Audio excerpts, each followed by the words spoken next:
Jane Velez Mitchell here. I am honored to have an extraordinary guest with us, Ginger Catherine's executive director of the Cloud Foundation, which has been so instrumental in stopping what I would have to describe as a genocide against America's wild horses and burros.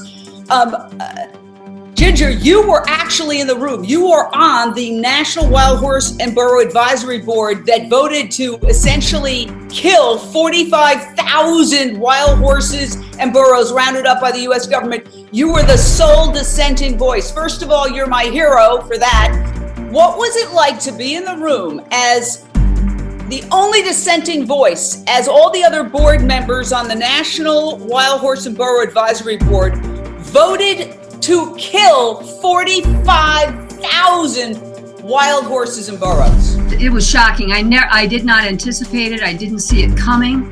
It came out of the working group, which is a 4-member group that's within the advisory board, of which I am not a member.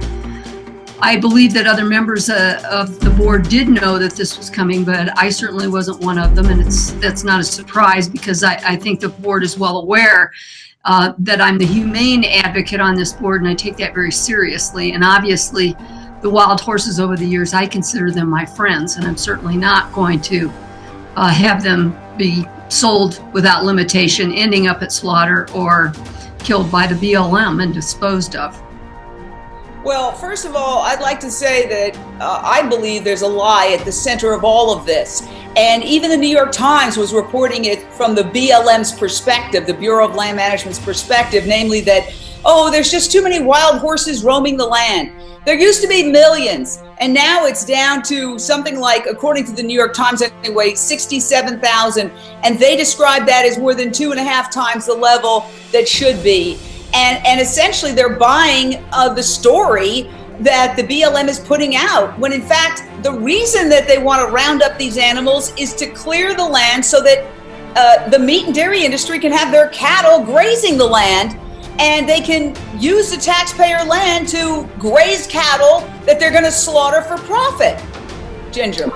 That has been historically what's happened to wild horses. They have been removed.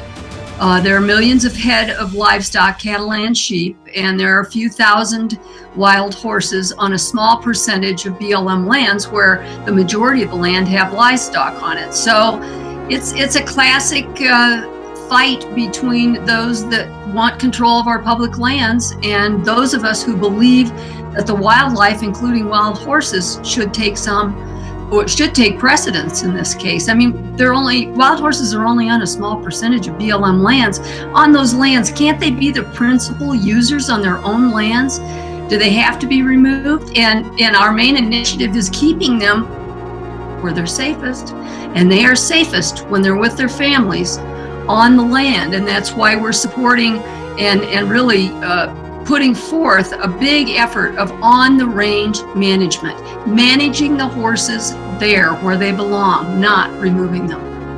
Well, a couple of questions. One, do you think the Bureau of Land Management, by extension, Interior Secretary Sally Jewell, were shocked at the outrage across the nation with the White House bombarded with complaints, with just newspaper articles, just generic, like the whole country said, no, you don't dare kill 45,000 horses because of your bureaucratic bungling. Do you think the BLM was shocked at just the horror over that suggestion? I would hope so. Wild horses and burros have powerful enemies, as you know. They have powerful enemies in Congress, and they do have some powerful enemies within the Bureau of Land Management, I believe. So we have to be really vigilant so that somebody doesn't slip some midnight rider into the appropriations bill without us knowing it. That's what happened in 2005 with Conrad Burns. He slipped in a rider that allowed for sale without limitation of wild horses and burros. It wasn't even known at the time. It was a backdoor deal. It was a political deal that was made. We have to be ever watchful if that doesn't happen this time around. Let me try to reach our government representatives that we pay tax dollars to. I want you to hear this because it's pretty shocking and scary. Hello, you have reached the Department of the Interior Information and Employee Locator. All of our operators are busy at this time. For the Bureau of Land Management, press 5. Press Bureau 5. of Reclamation, Now press listen, I just hit 5. You could see. The number you dialed is not in service. Okay, the number you dialed is not in service. I tried to call the Bureau of Land Management as a citizen, as a journalist, as a taxpayer, as an American. I can't even get a hold of them. That's how disconnected, literally, they are from the will of the people. So what would you say Americans should do if they want to make sure that the Bureau of Land Management under Interior Secretary Sally Jewell doesn't pull a fast one and try to commit genocide on 45,000 wild horses in burrows when we're looking the other way, despite knowing that the American people are strongly in favor of keeping these animals alive and safe? They need to contact their congressional representatives. They need to let those congressional representatives know. Don't let them slide in something at the last moment that allows the horses to be killed. You stood up and you spoke truth to power, and you were the dissenting voice who said no. And, you know, of course, many groups, including the Humane Society of the United States, which called it unhinged and sort of a final solution, which is pretty strong language coming from the Humane Society. Shame on all the members of the advisory board that voted to kill these horses. Shame on you. How do you sleep at night? That's coming from me, not from Ginger Catherine's. I'm a journalist, and I know that the horses cannot speak for themselves.